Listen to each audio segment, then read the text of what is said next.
I think there's a whole set of frustrations in Washington with Turkey. It's been building up for a number of years related to many different issues.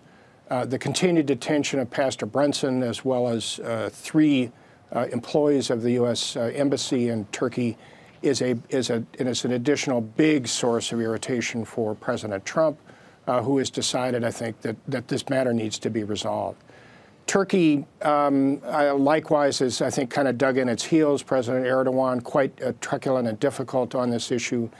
How it will be resolved is tough to say. Will Erdogan, the pragmatist, be the one that decides, or will it be Erdogan, the confrontational pugilist, be the one that decides? And I think that in essence is what will determine the fate of Mr. Brunson in the near term.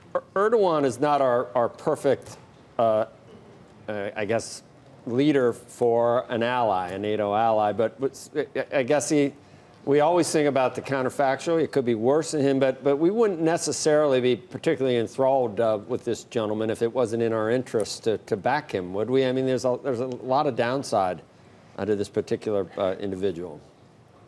Well, clearly, President Erdogan has posed a lot of problems for the United States over the last number of years. Erdogan has his own frustrations with us, of course. At the end of the day, Turkey has been an extremely important and valuable American partner for decades, and it continues to be extremely important to us. Just in the last couple of years, Turkey's making available air facilities in its territory for the combat operations against ISIS has saved tens of millions of dollars, immense amount of wear and tear on our aircraft, made our operations far more effective in Syria and northern Iraq. So this is a valuable country for us. We don't want to have these problems. Hopefully Erdogan, the pragmatist, will step forward. Any of these threats that you're seeing, do they have any teeth that can Turkey hurt us in terms of high tech or trade or any type of embargoes against us? Well, as I think you know, President Erdogan, I think, announced yesterday a ban on American electronic goods. Wasn't real clear exactly what he had in mind. The government today slapped some additional tariffs on a range of American products. Turkey is not a huge American export market. So I think in a macro sense, this is posturing by Erdogan, including as an additional measure to tamp down the raging economic problems that he now faces.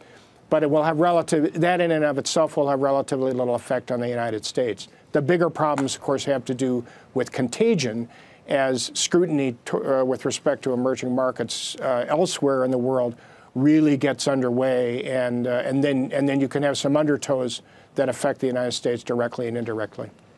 So Turkey will be in NATO 5 years from now, won't they? Or, I mean, any talk to the contrary is probably rhetoric at this point, do you think? In my view, yes. I think any talk to the contrary is rhetoric. Turkey's position in NATO is an immense source of strength and of influence for it. Erdogan historically has certainly understood the value of the U.S. relationship.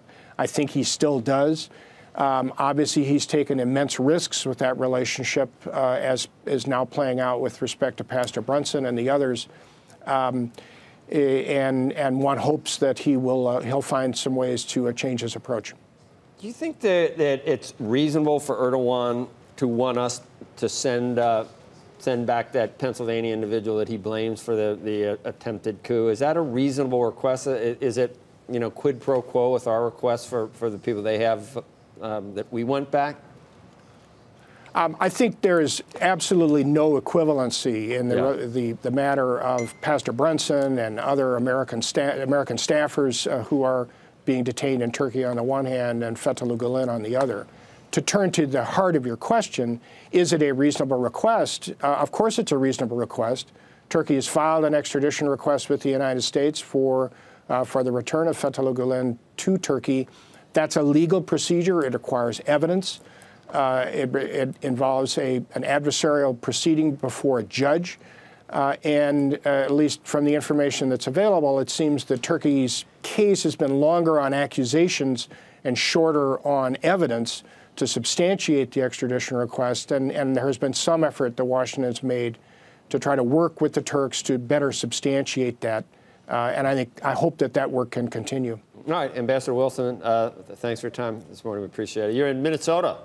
We had a big election. Yes, I am. Were you watching that yesterday? Valenti, he's done. Very much watching Minnesota and also Wisconsin. Interesting developments out here.